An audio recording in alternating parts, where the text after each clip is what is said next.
ಕರ್ನಾಟಕ ಅನ್ಕೋತಿ. ಇವತ್ತಿನ ಬ್ಲಾಗ್ ಚಾಲು ಮಾಡೋಣ ಬರ್ರಿ. ಇವತ್ತಿನ ಬ್ಲಾಗ್ನಾಗ ಏನಪ್ಪ ಅದಂದ್ರೆ ಇವತ್ತು ಅಮಾಸಿದ ಕಾಲಾಗ ನಮ್ಮ ಇದ್ದಕ್ಕಿ ದೇವ್ರ ಪೂಜೆ ಮಾಡ್ಲತ್ತಾರ್ರಿ. ಬೆಳಿಗ್ಗೆ ಎದ್ದು ಇಲ್ಲಿ ನಿಮ್ಗೆ ತೋರಿಸ್ತೀನಿ ಬರ್ರಿ. ಈಗ ರೀ ಇವತ್ತು ಅಮಾಸಿದ ಕಾಲಾಗ ನಮ್ಮ ದೇವ್ರ ಪೂಜೆ ಮಾಡ್ಲತ್ತಾರ್ರಿ. ಅಮಾಸಿದಲ್ರಿ ನಮ್ಮ ತಂಗಿದ್ದಕ್ಕಿ ಮುಂಜಾನೆ ಆ ಕಡೆ ಬಿಟ್ಟು ಊಟ ಮಾಡ್ಲತ್ತಾರ್ರಿ. ಹಿಟ್ಟತ್ತೆಲ್ಲ ಹಂಗೆ ಇಟ್ಟಾರಿ. ನಾ ಅಡಿಗೆ ಮಾಡೋದು ಬಿಡ್ತದ್ರಿ ಭಾಳಷ್ಟು. ಮಸ್ತ್ ಬಿಕ್ಕಿ ತಂಗಿದ್ದಕ್ಕಿ ಏನು ಮಾಡ್ಲತ್ತಾರಪ್ಪ ಅಂದ್ರೆ ತೋರಿಸ್ತೀನಿ ಬರ್ರಿ. ಇಲ್ಲಿ ಆಕಿನ ಬೇರೆ ನಡೆದದ್ರಿ. ಆಕಿ ಇಟ್ಟೇನು ತೆಗೆದು ಅವ್ರ ಸಂಸಾರ ಇದ್ದಿದ್ದು ಬೇರೆ ಮಾಡ್ಕೊಳತ್ತಾರ ಅವರು.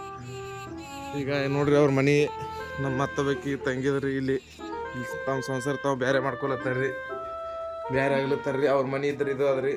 ಈಗ ಇಲ್ಲಿ ಅದ ನೋಡ್ರಿ, ಗ್ಯಾಸ ಶೀಗಡಿ ಮನೆ ತಂದಾರ್ರಿ. ಏನೇನು ಸಾಮಾನು ತಂದಾರ್ರಿ ಅವ್ರು ಬೇರೆ ಆಗಿರ್ತಾರತ್ರಿ. ಈಟೇನು ತಂದು ಕಿಸನ್ ಹಾಕಿ ಎಲ್ಲ ಇದು ಮಾಡ್ಕೊಳತ್ತಾರ್ರಿ, ಎಲ್ಲ ಸಾಜು ಮಾಡ್ಕೊಳತ್ತಾರ್ರಿ. ಇವ್ರು ಬ್ಯಾಕ್ವರ್ಡ್ದಾಗ ಇರ್ತಾರ್ರಿ.